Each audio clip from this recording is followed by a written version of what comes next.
Welcome, everyone, to tonight's webinar on opening the eye of the heart. I'm so glad you joined me for this one. Ever since I realized that this was a thing, I got very excited about this topic, and I was really looking forward to sharing it with everybody. And so now here we finally are. We're all getting a chance to take a look at this topic through the lens of our collective eye. And it's such an interesting and important topic. I mean, I've done my own exploring, obviously, but I'm pretty excited about exploring it with all of you. So thanks for being with me. We will start with a brief overview of what is energy healing for the new people, and then prayer of gratitude. No, then 3 minutes of silence, then prayer of gratitude, then dive into today's topic. Okay. What is energy healing? Energy healing is supporting and upholding healthful transformation in the body through the application of awareness or consciousness as a result of how we focus our awareness. Obviously, how we focus our awareness has an immediate impact on our nervous systems, right? Because when I say focus awareness, I mean senses of perception, but also finer senses of perception of just sort of the integrated senses of perception. We focus on the subtle levels of creation, the subtle levels of our own physiology, of ourselves. And as we do that, we awaken and activate totality or wholeness, balance, health, wherever the awareness falls. It's like our awareness is this wonderful tool that we have. That has this beautiful ability to wake up whatever it falls upon. Wherever it goes, there's a wake up that happens. I mean, certainly wake up for us, right? Because something isn't in your awareness. Like, okay, for instance, yesterday I visited my daughter and we went to her office. And at one point, my awareness fell on the clock. I noticed the clock, and I noticed the clock wasn't telling time. Before I put my attention on the clock was just sitting there doing its like I'm sitting still thing.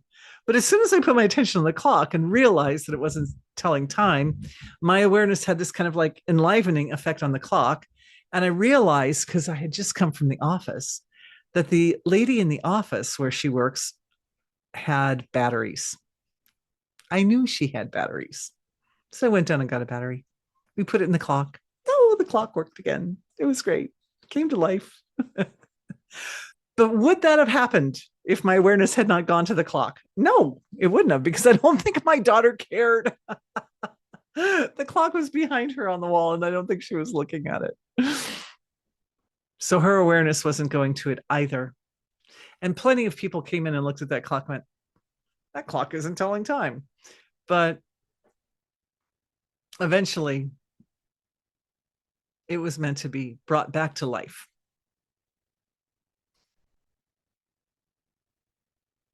Awareness infuses life into whatever it goes to. So we use awareness and energy healing.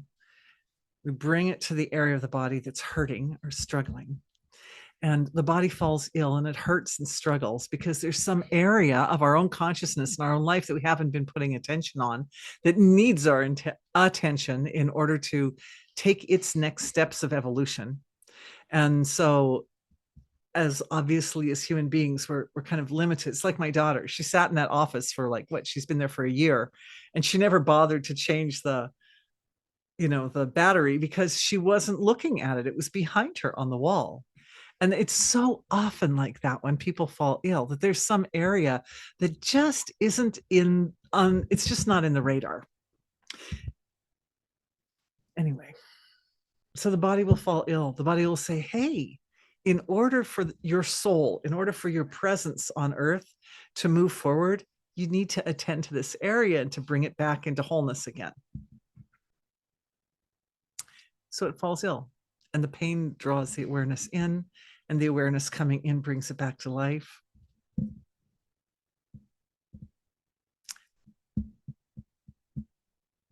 if the awareness goes in and the problem that's going on in the body is severe, there could be an experience of, oh, well, I just don't have the resources. Like, I don't know how to bring this back to life. I don't know how to bring health back to this part of my body. But what you do know is you know how to move your awareness around like nobody's business. And we all do. We're human. And this is one of the things that humans do. And whatever that problem is at the surface, it cropped up because there's something at a deeper, more abstract level of within the field of consciousness that has been hidden or camouflaged from awareness that needs to be attended to. So what we can do, because we're not doctors, right? Like, I'm not a doctor.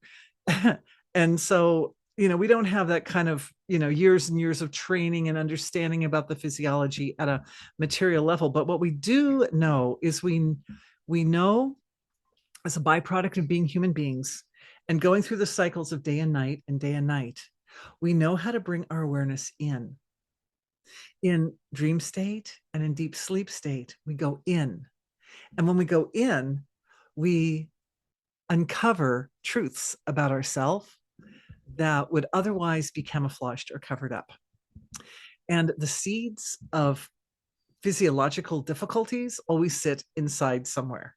So what we can do is we can bring our awareness in and focus on those underlying patterns or contexts that have given rise to a physiological problem and solve the problem at its source or at its seed. And that is something that doesn't require a medical degree. It just requires, basically, it requires the courage to look at things that maybe we've been avoiding, look at things that maybe they're patterns and habits of avoidance, and that may not be the most charming, and the willingness to stay with those things until they have made their transformation.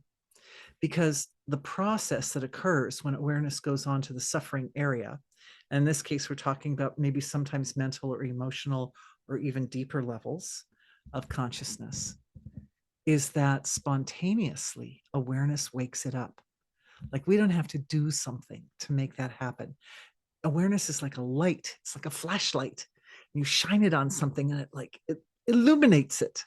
And so that part requires no special skill set or ability. It's just something that we all naturally have, which is why I hold these webinars, because I know that you can do this. And I know that when we all do it together, it's even more interesting and illuminating than if we try to do it by ourselves. As a group, we're like even more powerful because it's like having a bunch of flashlights, right? So we're all shining our flashlights on the thing. So I have the privilege of being the voice of our webinar and sort of directing awareness and saying, well, to me, it looks like we should focus now here. And then I see this is happening and this and this. And I've been doing this for a while, and I've kind of learned to describe some of the things that happen at the deep, more abstract levels of consciousness. Hopefully they make sense to you, is my hope. I've also got a chart to kind of from my dear friend Eric, who, God bless Eric, to help give us a navigational map in case that's needed.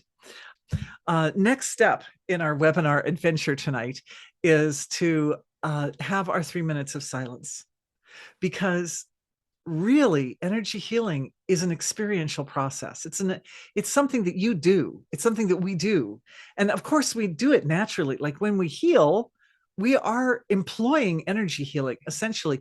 Even if you went to a doctor and you got a medication or there was a procedure or something, there's still a great deal of the healing process that is carried out by each person as an individual. The doctor can set a bone in a cast, but it's really you who heal the bone, right? It's your body that rebuilds bone tissue. So anyway, we do this all the time, but it's really, really interesting to go into the details and mechanics of it. And the more we understand and know about it, the more autonomy we have over that process. So that's a big plus. All right, so we want to do this in an experiential, starting with the experience I'm going to ask everyone to close the eyes. We'll take about 3 minutes of silence. And don't worry about the time because I'll keep track of that. And let's see.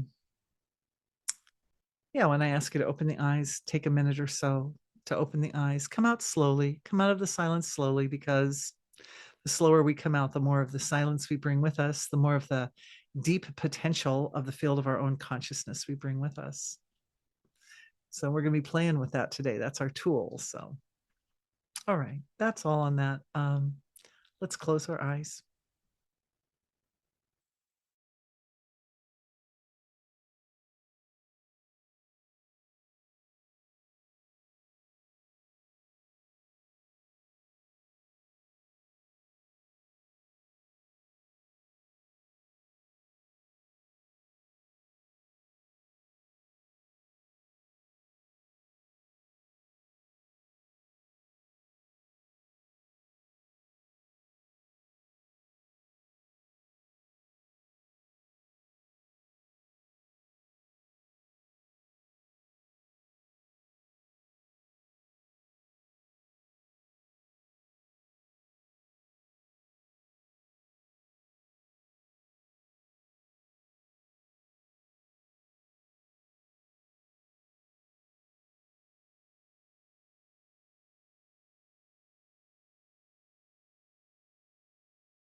All right.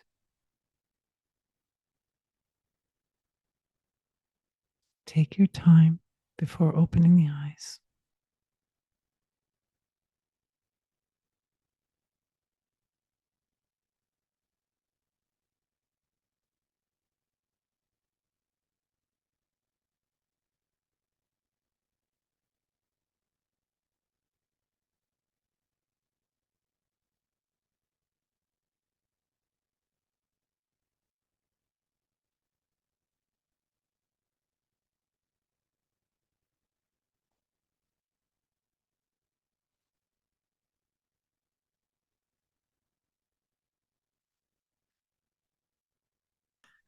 Thank you to the source of creation, the great creator of all the universes, the one, the eternal, almighty, absolute, for being us and everything, for endowing us as human beings with awareness so that we can know the Creator.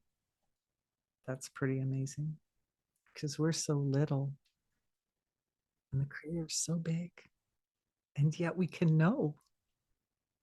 What a miracle. And through that knowledge,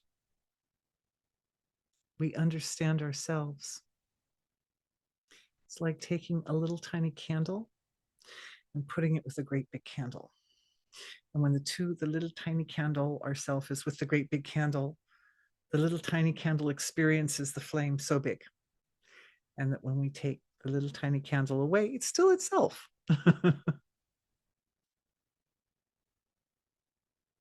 So thank you to the Creator for giving us the ability to do that, to bring our little candles together.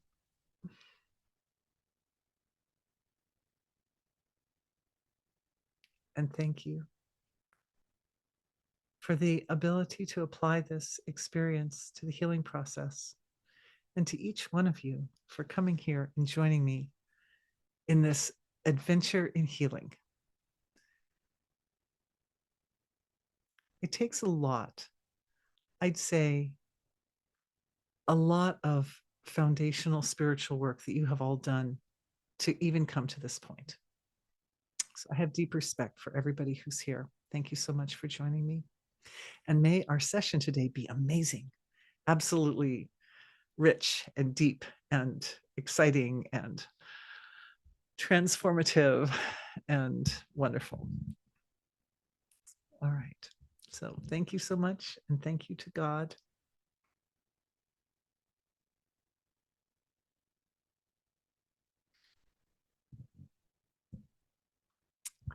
The topic of the session is opening the eye of the heart. And it came from, let's see if I got my pieces and put together. Yeah. So this was inspired, those of you who read the invitation, which I probably most of you did, but just as a little reminder, a quote from St. Augustine. So, my brothers and sisters, our whole business in this life is the healing of the eye of the heart. That eye which God is, the eye with which God is seen. The eye with which God is seen. Amazing. Okay. One of the little snippets of information that just came barreling my way over the last few days was that the heart, it has been discovered, has cells, about 40,000 cells in it that create a kind of neural network. And these cells are called sensory neurites. They're a very specific type of cell that normally is found in the brain. But our actual beating hearts have these 40,000 cells in them that are like brain cells, sensory neurites. And that word sensory, it tells you something, right? It means that the heart has the ability to sense. But what the heart doesn't have is the ability to like pass judgments or make assumptions or even certain types of analysis and synthesis. I would say what the heart does is it processes, and I've said this for years and years, the heart processes experience directly. So whatever experience we have, we analyze and synthesize it up in our head areas. And we're, oh, I am having this type of, I am driving my car down the road. But the heart doesn't know, I am driving my car down the road. The heart just knows I'm flowing, right? I am going like this, and I'm in this space. Something like that, you know? And it's like, oh, yes, this is like the brain will tell the heart, oh, yes, this is the road, right? This space that you're experiencing, this feeling. But the heart knows the space, not in terms of, oh, this is Main Street. The heart knows the space based on the feeling that's in that place, that's in that particular portion of Main Street. Every few yards, you know, there's like a different feeling associated with the land, with the laws of nature right on that spot. And so there was a time, of course, where within our cities and within our home areas, where this was not a built up town or city, it was a wild area. And the memories and the identity in the space is still, it still exists as a feeling. That's why it can be sometimes difficult, I think, to fly like an airplane and fly from one city to another, because we pass over so much territory so quickly that even though the mind has no problem adapting or adjusting to that much shift, I find sometimes the heart has a little trouble adapting because there's so much information that was just kind of gleaned over, and the heart's like, but wait a minute, oh, there's a shift right there, or there's a transition, or we're going over a river. Bless the heart. First part, the first thing for this session, for all of your beautiful hearts, is the neural network of the heart harmonizing with the neural network of all hearts. It's like a download. It's a download I see happening. There's something like, remember I was saying, like each little spot, you walk downtown and you're in one spot in front of a store, it's got its own feel to it. And then you walk to the front of the next store, it's got its own feel. Well, so do all the parts of the body, and so do all the structures in creation. And like there is a feel, there is a living presence associated with this neural network in the heart, with the sensory neurons. Like it's common, there's a feel that's common to all hearts. You could say it's the energetic blueprint on the level of consciousness that is responsible for the manifestation of the heart, the human heart. But it's not just humans. I mean, oh my goodness, animals have sweethearts too. Dogs have such, what would we call them? I don't want to say the word devotional, but like loyal. Dogs have such loyal hearts, don't they? They just love their masters so much, their owners, their family.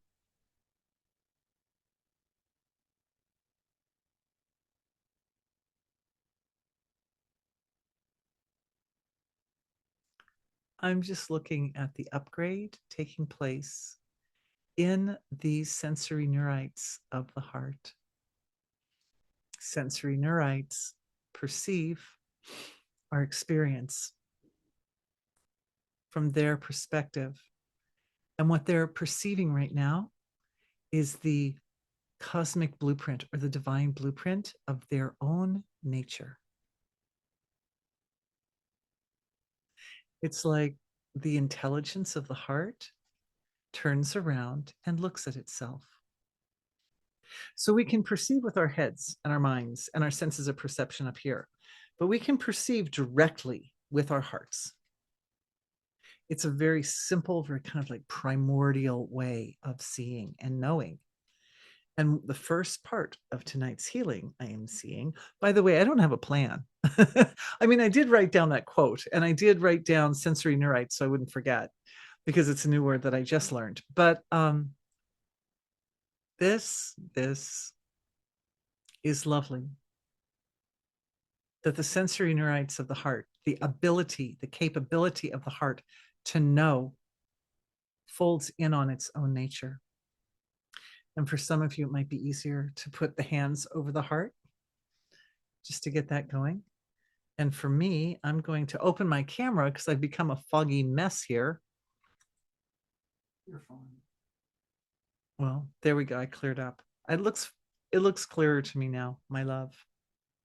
But thank you. Oh, and I should open the question and answer box too. Oh, thank you. Thank you, you guys, for making some prayers for our well-being in the face of the storm. Fairfield's very fortunate, usually. Storms pass right over us. We have, my husband and I have lived here about, what, 35? Since 1980. Well, about 45 years. And in this time, we have seen tornadoes come and go. but we've never seen anything hit Fairfield. And I've even seen, I once saw a tornado that had a base of a half a mile at its foundation, come straight toward Fairfield, split in half, go around the town like that, and reconnect north of town, and then go on to like take out forests and things like that. It's really something. Fairfield's a little bit protected because I think I would wager, because there are so many deeply spiritual people here. Just a wager. The connection to the divine. And the connection to nature. Yeah, group program. In fact, that time that tornado did that, it just happened to be during group program. Why I wasn't there, the group meditation program, thousands of people meditating all at the same time, because I had little teeny children at the time, little short people in my world. There really aren't mountains. I don't think. Are there mountains behind Fairfield? There are mountains in Colorado, but we're in Iowa. We have a kind of a lumpy, the land is sort of bumpy, like a little wavy.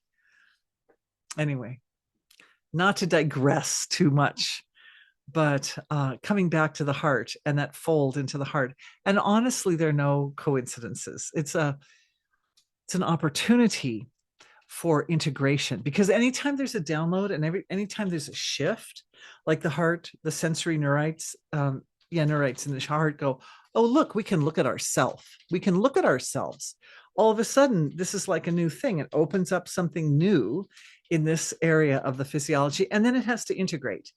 And while it's integrating, we're like talking about the weather.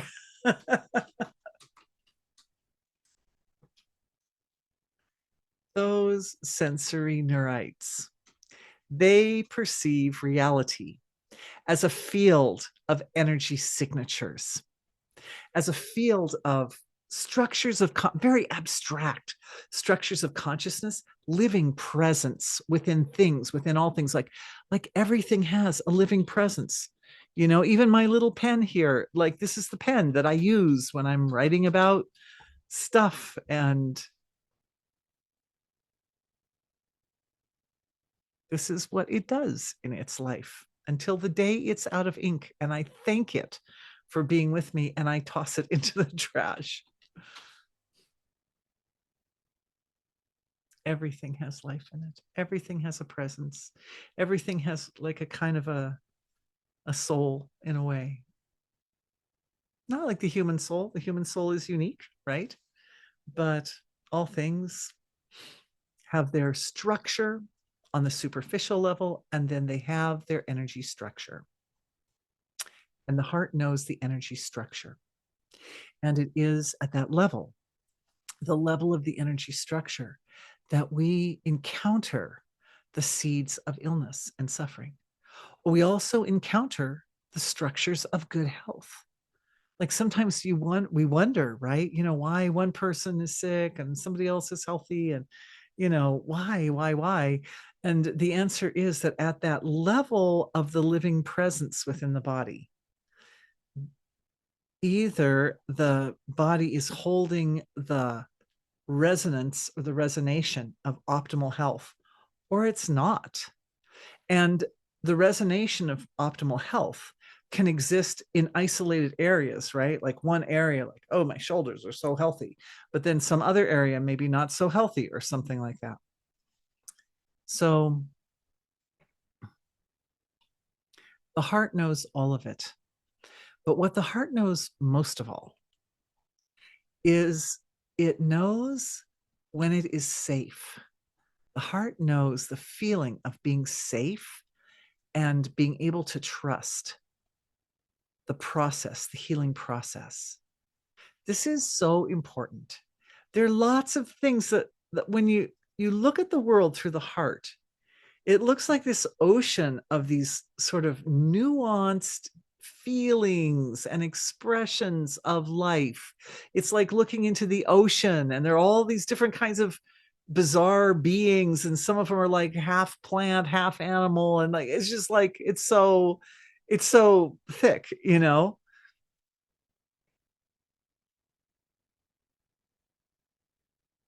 but the heart's discernment, this is the next part of what's happening. The heart first got a download. Oh, I can look at my own nature. And that forms a foundation for starting to be a little bit more discerning about what I see otherwise and around me. We're coming into the springtime. And in the springtime, the body, it's kind of like the body becomes a little warmer. And as it becomes a little warmer, it's all the systems and functions like the endocrine system and the lymphatic system and the immune system and like all these different systems, they kind of heat up. Even the digestive system, it kind of becomes a little more robust, a little bit more fiery like that. That gives rise to activation in the physical tissue of the body. And that activation causes purification. When all the tissues of the body become like a little more active, a little bit more infused with heat, the fire is purifying. It's like a subtle fire, and it washes through the tissues, and it starts to remove some of the toxins and impurities that tend to build up over the wintertime, especially, it's not uncommon for people to be a little bit less active when, particularly in the colder climates, right? As much as we love. Oh, thank you. Okay. Our friend who said the mountains behind me was referring to my picture. Sorry, I had to scroll down to see it. Oh, God bless you. Anyway, the point being that, thank you. Yeah, everything warms up. Just everything warms up a bit in the springtime. Now, when the tissues start to warm up, and the impurities that have gotten a little bit stuck in the tissues start to move a bit, and the body has to become discerning, right? Because we have to, as everything starts to move a little bit, we have to figure out like what is actually useful in my body and what is not useful in my body, and right, like which of this warmed up material should be eliminated and which should be kept, like that. So some discernment has to come in, and a lot of that discernment comes from the immune system. The immune system has cells whose job is to go around the body and kind of figure out what's what, to kind of like search around and go, oh, this looks like a virus that shouldn't be here. Oh, this cell doesn't look very healthy. I think it needs to be, eliminated or whatever. So a lot of the discernment comes from here in the thymus, which is right essentially just behind my pendant, and right there, just at the bottom of my pendant, right there where the ribs stick out. And that level of discernment is connected to the intelligence in the heart area. Because when we talk about the eye of the heart, it's not just like I started out talking about sensory neurites, right? So, yeah, sure, there's a neural network actually in the heart made of brain cells, essentially like equivalent of brain cells. But the eye of the heart is more subtle than that. It's even more profound than that. There is a living presence. There is a living presence in the chest, and it includes the type of discernment that's utilized by the immune system as well, and also the type of discernment that's used by the thyroid. Because our thyroid gland, even if you don't, some people have had their thyroids removed or issues with a thyroid, but even if you don't have the tissue of the thyroid, you have the living presence of the thyroid still with your body. There are forms. The body has forms, and then the body has living presence within the form. And a surgeon can come cut out the piece, but the surgeon doesn't cut out the living presence. The living presence that was suffering, which is why the surgeon cut it out, undergoes a kind of transmutation, transfiguration. Karma, a lot of karma is released when there's surgery like that.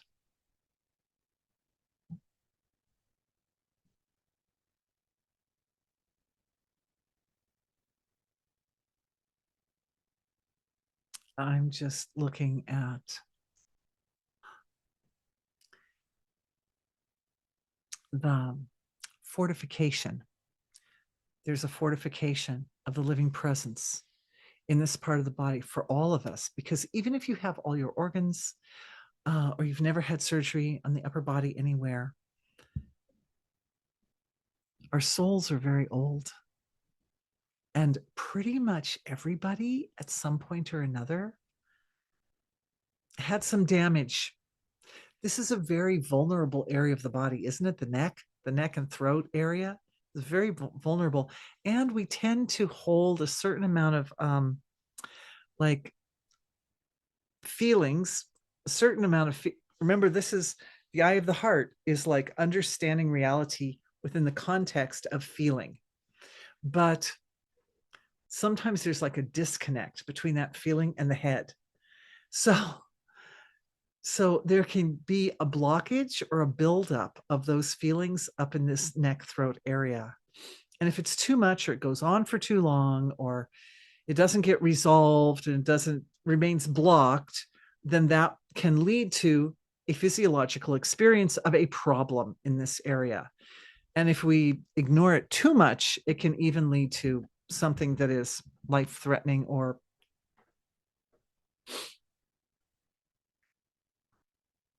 cause of death. So we all have a little bit memory patterns and impressions in this part, because it's so vulnerable and it's so delicate, right? Of all the parts of the body, other parts of the body are just like our shoulders are more big and strong, right? But this part is kind of little and delicate.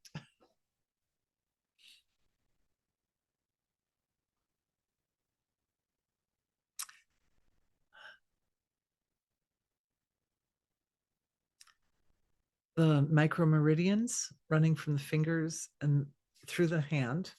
There's a big chakra in the middle of the hand, and then the micromeridians running through the fingers. There are more running through the thumb and the middle finger than the others. So we can just,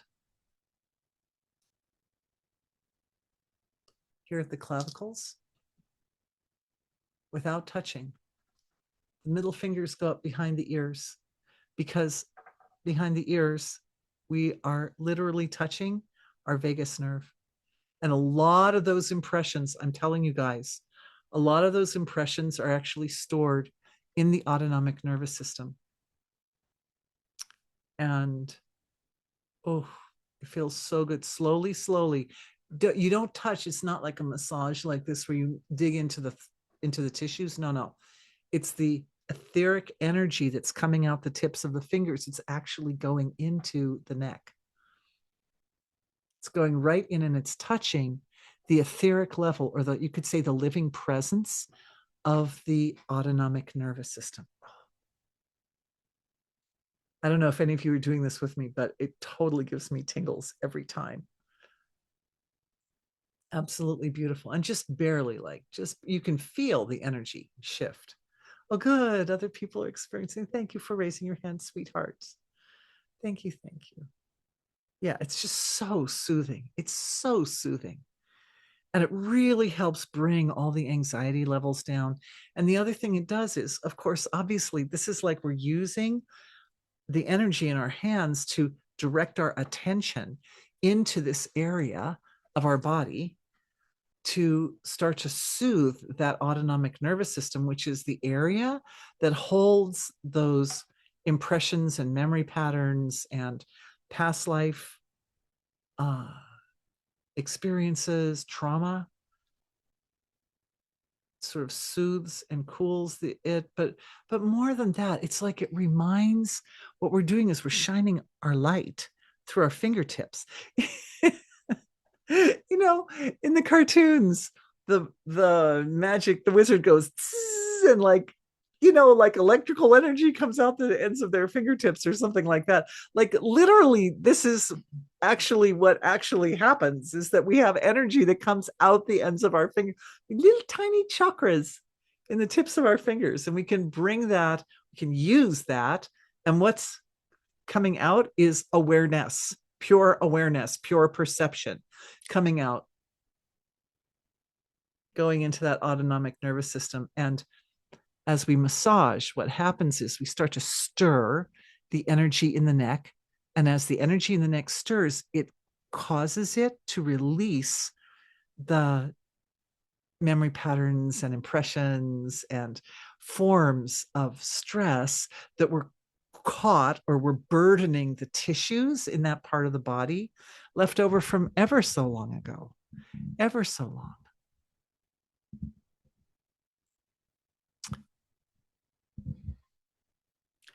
And the heart is producing qualities of compassion and love and mercy and recognition and adoration that are literally coming up meridians, carry it up like that and down through the arms and out to the hands. So along with this awareness is also this sense of, I love, I love you, and I'm here to help you. And I want to give this moment to my body to help it feel better. The love actually colors or creates a context for the energy. It's like it flavors the energy coming out the tips of the fingers so that that energy supports trust in the area that's being massaged. Does that make sense? So it's easier for the body to heal when the body feels safe and trusting.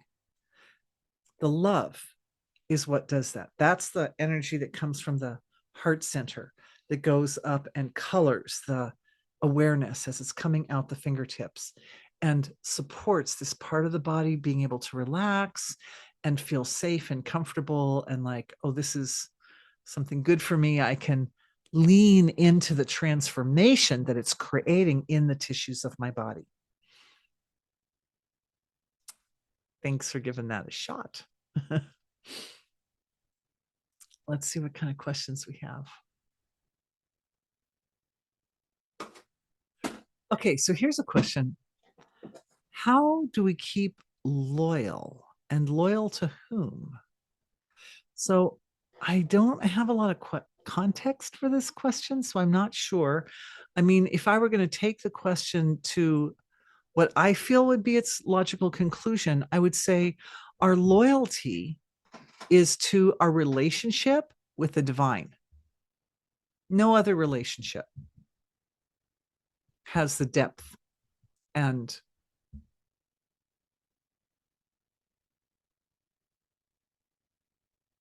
I would say potency as our relationship with God.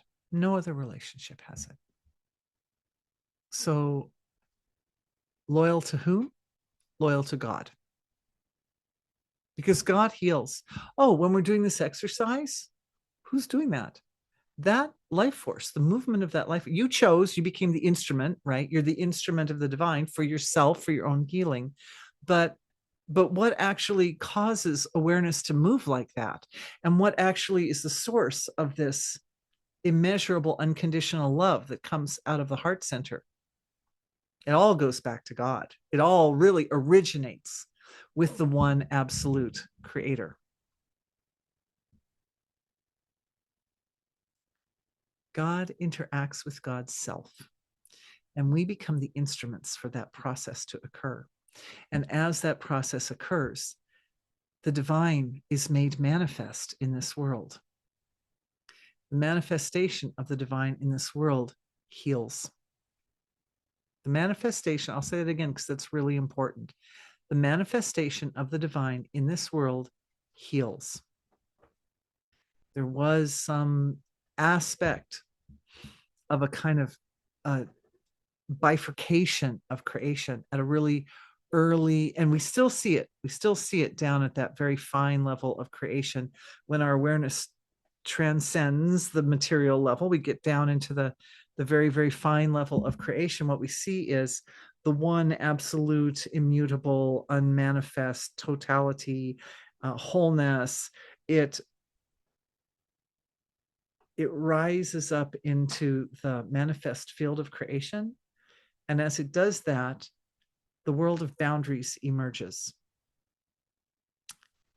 the emergence of the world of boundaries creates a context or a condition whereby wholeness is not found like obviously. It's not obvious. We'll say camouflaged. Wholeness is camouflaged at every point. It's not that wholeness isn't there. It's not that God isn't there. It's not that totality isn't there. It is. But it shows up or appears to not be fully present at every point. And it's that dynamic that's responsible for the dark and the light. And the awareness, wherever our awareness flows, we're opening up. We're opening up the eye of the heart. We're opening up the flow of divine presence and power and activity in that area where we focus our attention.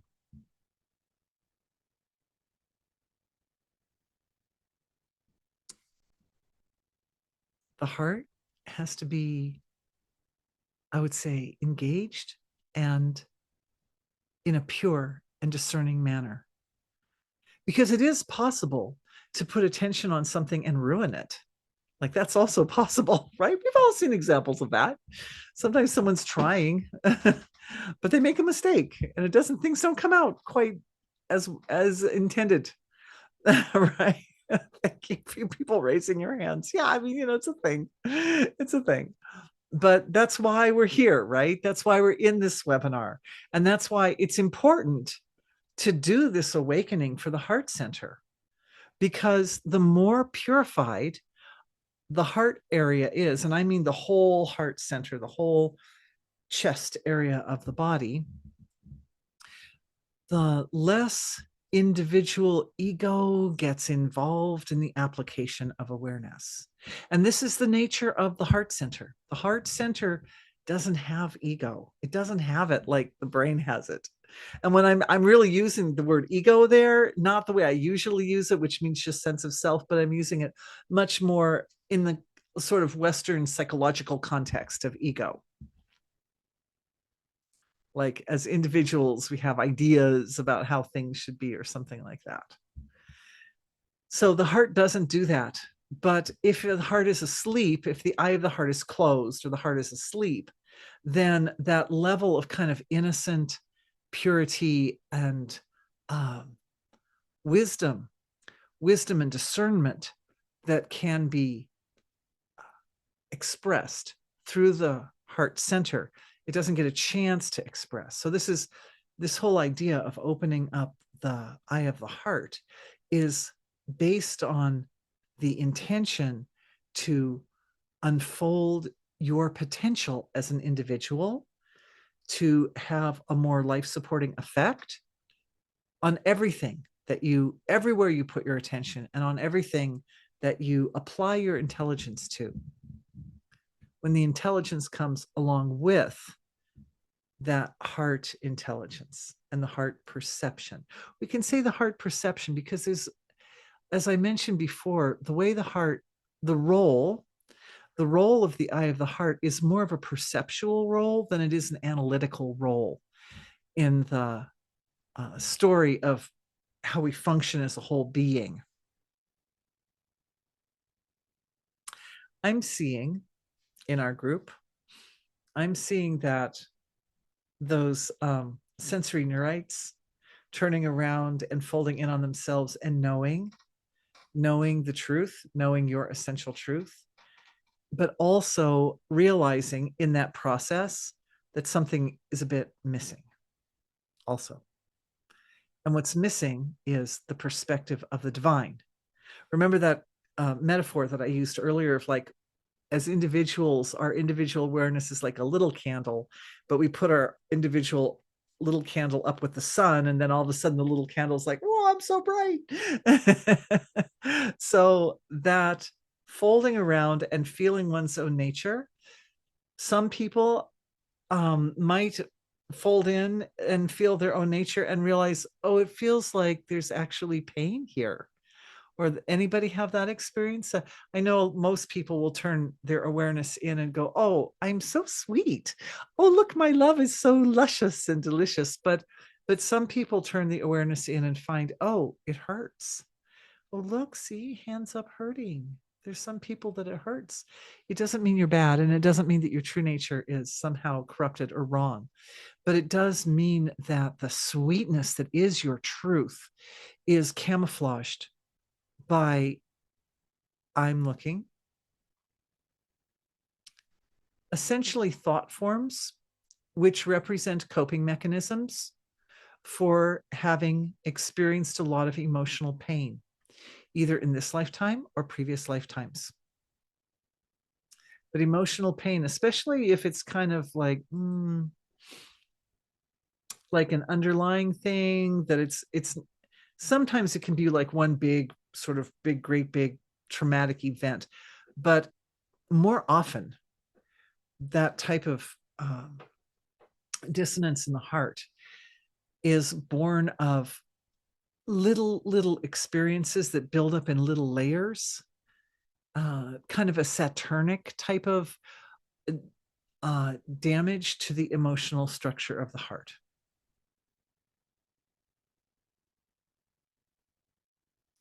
So one of the first things that's happening is we're looking at we're going into healing for this type of effect, even though not everybody raised their hands.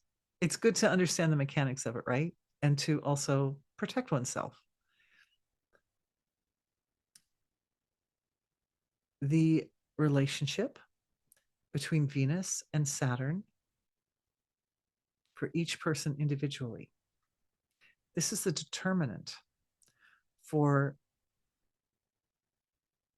whether in your life you have this structure of some kind of situation. It can especially happen in early childhood, like an abusive household or something like that, some kind of ongoing abuse or emotional abuse, something like that, that builds up in layers in the physiology.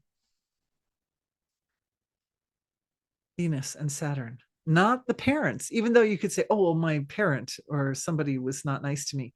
You could say that.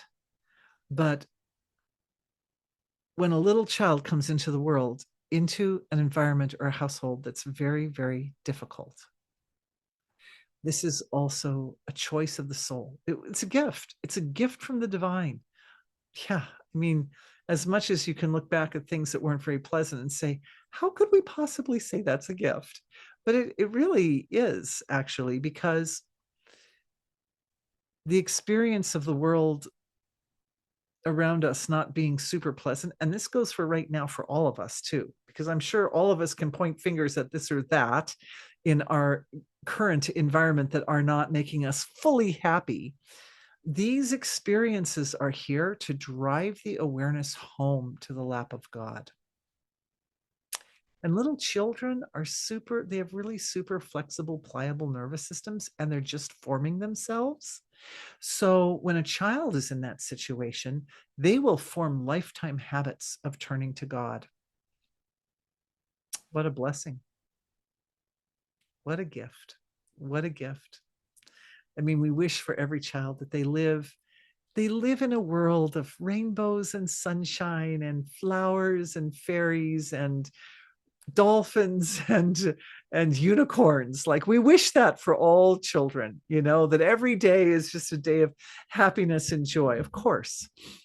But because it's not necessarily there, having raised a few children myself, I can tell you that the kinds of things that make a child miserable are not things that would make an adult miserable necessarily. And children have their own kind of built-in challenges, even if they live in a home that's loving and is mostly made of sunshine and daisies or whatever, fields of daisies and walks in the forest and things like that. It's still there's some certain experiences that are just built into the nature of childhood that are not easy. And these moments are the gifts that help to cultivate the habit of seeking that relationship, which is bigger and more eternal and more important than any human relationships. We come here to work stuff out in our human relationships. And I'm glad our session today is starting to move its way into the field of relationships, because obviously when we're talking about the eye of the heart and how we experience the emotional environment. Relationships play a really big part in that, don't they? Really big role in that. But I guess the point is that the relationships that aren't so groovy, oh boy, I just dated myself with that word, didn't I? Anyway, those of you who are with me in middle age or whatever, yeah, the relationships that aren't so magnificent or wonderful are also incredible gifts for seeking solace on the lap of God.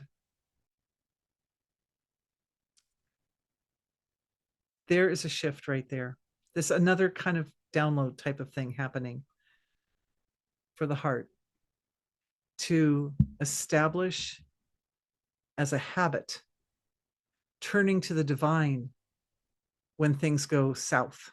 The worse it gets outside, the more we turn to the divine. And what we're doing here is having to strip away old habits, vicious cycles produced by responding to difficult situations in ways that are not turning to the divine.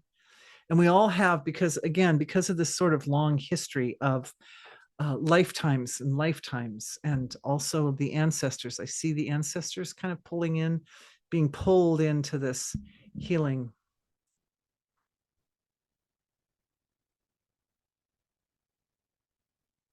Habits and patterns of either running away when things go bad, right? Things are not going my way. Oh no, what shall I do?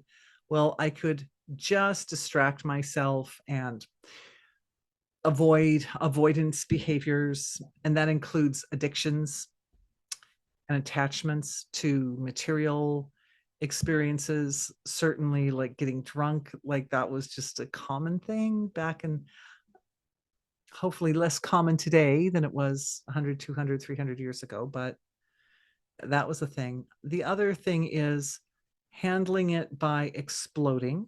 That's another way people would handle difficulties. I will simply explode on this situation and force it to go my way best that I can. And another way that people tended to deal with difficult situations is I will sacrifice myself more, greater self-sacrifice. I will give it all. I will give up what I want so that everybody will be happy. And all three of these methods of dealing with problems, of the three of them, the most socially acceptable, and I would say probably the one that tends to last over the course of time the longest, is, well, I will just give more. I will just try harder. But the truth is that none of them are really viable solutions when things go badly, particularly in relationships. Is not a viable solution. The solution is this relationship that isn't doing well for me is based on, or a facet of, my relationship with God. And I need to get myself right with the divine before I try to deal with this relationship. I need to know what God wants me to do. I need to know where I'm supposed to go. Am I supposed to try to mend the relationship, or am I supposed to let it go? Or am I supposed to set healthy boundaries in here? Lovingly, discerningly.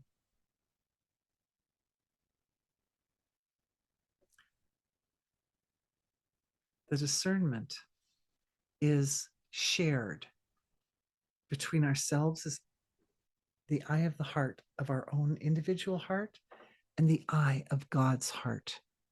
So this is actually the healing that's happening now. It's an integration. It's a coming together. Remember earlier I was saying, well, every human heart kind of has it's like cut of the same cloth, right? It's born of this sort of cosmic blueprint of what a human heart is like in its essential nature and in its optimal form. And what we're doing now is we're looking at that energy signature as it is seen through the filter of the eye of God's heart, the heart of the divine, absolute, eternal, unconditional love, total recognition, appreciation, and delicacy. Because the eye of God's heart knows your heart better than you know it yourself. And the eye of God's heart knows how much you can take, how much of a download you can handle, how much love you can experience before you start to feel overloaded. The eye of God's heart adds a level of discernment to the wisdom that we hold in our chests. So this area with its sensory neurites experiences and processes experience directly, but it also becomes wiser over the course of time. And this event that occurred at the beginning of today's session, where the sensory perception, the perceptive potential of the heart turned around and looked at itself, was a stroke of experience that increases self-understanding and therefore wisdom. But then we noticed, I'm just reviewing, then we noticed that there was something missing. So then we moved into the space where we start to cultivate the ability for the perceptive potential of the chest, of the heart area, to turn around and look at the relationship with the divine. Because that relationship holds all the answers, it holds all the cards. It possesses infinite wisdom and infinite discernment to provide for your beautiful, precious heart what it needs. And even if you go in and you feel it, and it's like, it doesn't really feel very happy to me, you still have a precious heart. It doesn't mean that the heart isn't precious. It just means that the ability to feel the softness has been camouflaged. The peeling the camouflage off of the heart center is a very delicate process, which must be guided and directed by the infinite unconditional love of the divine in order to be really effective and to result in true heart healing. We're purifying the eye of the heart. It's given over to the fires of purification.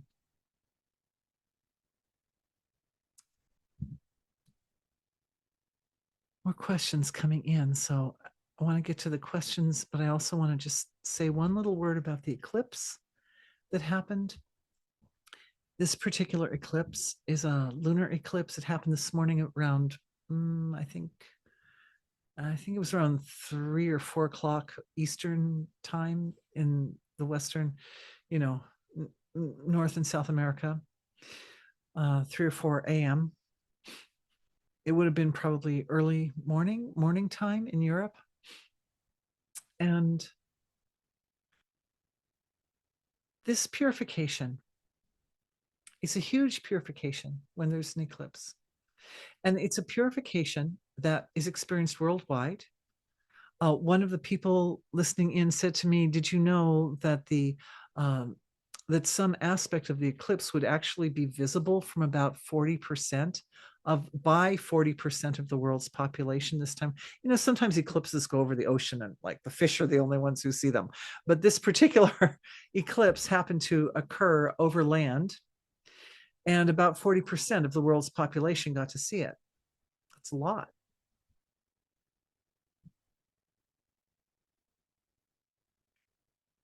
Deep healing, deep collective healing that goes down and touches areas of ourself that exist at the collective level of our world and our world family and our creation. So those really, really deep presences, you can say, when I say there's the form and then there's the living presence in the form, it's those deep living presences that were not serving life well that need to be extricated from the physiology. And when that happens, the very subtle tissue of the body, the form. Okay, so we've got form and then we've got the life within the form. So the very subtle form of the body has to kind of loosen up and break apart a little bit. It's not like it breaks, but it unfurls. It's like a DNA when the DNA molecule is going to repair itself. It's all twisted up like this. It has to untwist itself in order for the enzymes to go along, to check along the course of the DNA and to remove the inappropriate or the corrupted sequencing. So the same way, at a very subtle level of our form in creation, there's a kind of a loosening up or an opening up of that form and the living presences that are not supporting life. You can even, at that level, you can even look at those as like demonic forms, like a kind of an exorcism in a way, a kind of a collective exorcism. And in fact, no surprise that major discussions are taking place during this time to end certain wars whose names I will not mention because the algorithm doesn't like talking about traumatic things. But the algorithm on wherever this video ends up online, but you know what I'm talking about. You guys know what I'm talking about, is that the negotiations are underway at this time to support ending death, ending the killing in various areas. And that is an effect on the surface that reflects what's going on under the surface in the lives of like 40% of the people on Earth. That's like a lot. It's billions of people. It relaxes the fabric, the actual subtle form of the body relaxes. And those structures that are in there that aren't supporting life are given the opening to return to the source of creation. And as they return to this, and for also for us right now, as I'm speaking it, this is also happening in our bodies. And it's very much, I see very much the ancestors also involved in that. And that means also the spirit world. In the spirit world, it also happens because those souls that are in the spirit world, they also have bodies that have this subtle material. Like they don't have physical bodies, right? Like us, they don't, the form of the body doesn't come all the way up to physical material, but they've got mental, emotional bodies, some of them, and these noetic, very deep level of the body, very deep level of the consciousness. And so it opens up across the field on this side of the veil, on that side of the veil. And as it does that, and those darker elements that are not life supporting are supported to return home to the source of creation, which is the source, course, and goal of all life, all forms in all places and all types and varieties. And as that happens and the system is kind of opened up like that, it like creates holes or gaps. And it looks like, oh, I've really got some blind spots here. But we are in the part of the process right now. This is why I mentioned the eclipse, because I wanted to set it all within context, right? So we're in the part of the process where the big purification has happened. The darkness has been removed from our bodies and has returned to the source of creation. And our subtle bodies are reshaping themselves. They're transfiguring. And they're fresher and cleaner. And it's interesting because it's right at springtime as well. And I think it might be during Navaratri right now too. I'm not sure. Any Vedic scientists out there, are we in Navaratri? I think we might be. Anyway, it's a very dynamic time. It's a very dynamic time in energetically for the whole world. Even we could say for the whole universe. When we're talking Navaratri, we're talking about patterns of activation of natural law that aren't just on Earth, but are like throughout the whole creation. So it's really the integration and the bringing together of the subtle body in its refreshed and purified form carries with it. It's guided by the softness of the heart, the sweetness of the heart, the not just our hearts as individuals, because I know not everybody feels that sweet, but by the combination of our individual heart with the heart of the divine, which, believe me, the heart of the divine is such a big love. It's so big. It's so big. So that's the love that oversees and organizes the reconstruction of the subtle level of the body. That's why it feels rough, because it's a big process that we're going through. Anytime we go through a big purification like that, right? It's like everything shakes. The form of the body shakes. It gets all shaken up. And then it has to come together and get stable again. But guided by, and that's the intentional part, the intentional part, the energy healing part, the part that we are doing is we're directing our attention, we're giving it, you could say we're giving it to the divine. And we're saying, you guide God, please, thy will be done. Guide the reconstruction, the reintegration of the subtle field, the subtle form of my body. Now that all the purification has occurred, I'm left with more the good parts of me, the parts that are my true nature. There's a Vedic saying, that which is closest to the truth lasts the longest. When these big purification events occur, the parts of the aspects of the form that have not been life supporting, have not been close to the truth, which do not reflect the true nature of our relationship with the divine, they go, and all that's left is the more divine level of self, where you could say we become more saintly or more angelic. But that becoming more angelic, it starts at the very deep structure of the physiology and it works its way up to more physical manifest expression at the surface. And health really can get better, whatever age you are. We kind of have this belief, this thought form. The belief is like a thought form at the mental and emotional level that we hold collectively in our culture, that like, well, as you get older, you get sicker. But that's not necessarily true. And it's not reflected in all parts of the world. There are actually people and places in the world that get healthier. I can certainly say for myself, over this course of time, I'm so much healthier now than I was, even when I was a teenager. Even when I was a teenager. So may it be for all of you. May it be for all. We replace that old thought form, that old collective thought form. Oh, as you get older, you break apart and you get sicker. No, it doesn't have to be like that. Corruption of the telomeres doesn't have to happen. We can actually get healthier as we get older. It is possible.